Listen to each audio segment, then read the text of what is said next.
L'inconscient est-il une fatalité? Thèse. Notre inconscient détermine nos actes à l'encontre de notre volonté. Il est donc une forme de fatalité.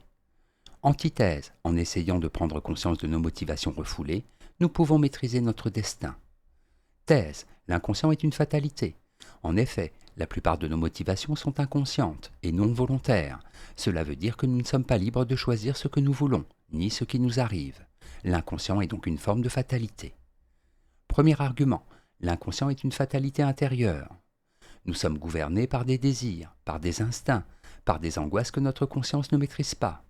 Si je ne peux pas choisir entre ce que j'aime et ce que je n'aime pas, si je suis soumis à des passions venant de mon corps, si mes actes sont déterminés non par ma volonté mais par des forces qui m'échappent, alors l'inconscient est vraiment une forme de fatalité intérieure. Deuxième argument, il y a des névroses du malheur. Certaines personnes ont l'art d'attirer sur elles tous les ennuis et les malheurs du monde.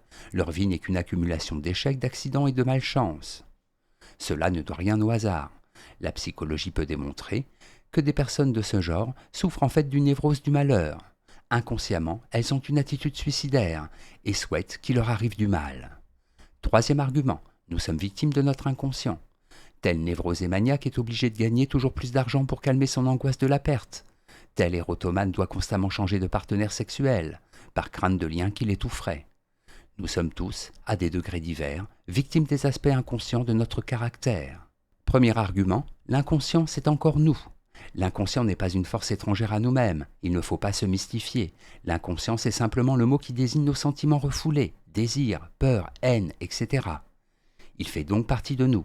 Pour qu'il ne paraisse pas échapper à notre volonté, il suffit d'en prendre conscience. En devenant conscient, les sentiments refoulés cessent d'être perçus comme une fatalité. Deuxième argument, on peut se libérer des pulsions.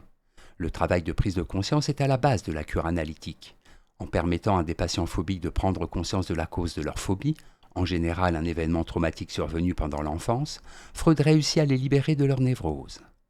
Troisième argument, nous gardons une marge de liberté. L'inconscient ne provoque des comportements compulsifs que dans des cas pathologiques. La plupart des gens, malgré la force de leurs sentiments inconscients, parviennent tout de même à vivre leur vie en faisant des choix conscients et libres.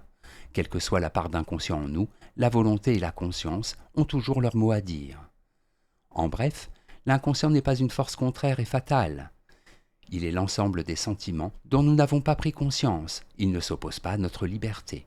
La fatalité est selon la définition classique une force malfaisante qui gouverne le destin des hommes et contre laquelle leur volonté est impuissante.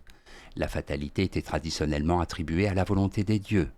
Il est difficile de considérer l'inconscient comme une fatalité. L'inconscient n'est pas une force impersonnelle qui nous est étrangère, mais un ensemble de sentiments dont nous n'avons pas conscience, mais qui ne font pas moins partie de nous-mêmes. On peut même dire qu'ils constituent notre nature authentique et intime. Plus peut-être qu'un moi, qui est parfois un personnage artificiel construit de toutes pièces. Par ailleurs, chez un individu psychologiquement équilibré, l'inconscient n'est jamais le maître absolu. En effet, la partie inconsciente, libre, volontaire de la personnalité, garde son autonomie et peut toujours maîtriser les mouvements inconscients, à condition qu'elle s'y efforce. Note et commentaire. Maniaque se dit d'un névrosé qui éprouve une excitation pathologique, une compulsion à l'action désordonnée, ou manie. Érotomane, névrosé victime d'érotomanie, c'est-à-dire une obsession caractérisée par des préoccupations d'ordre sexuel.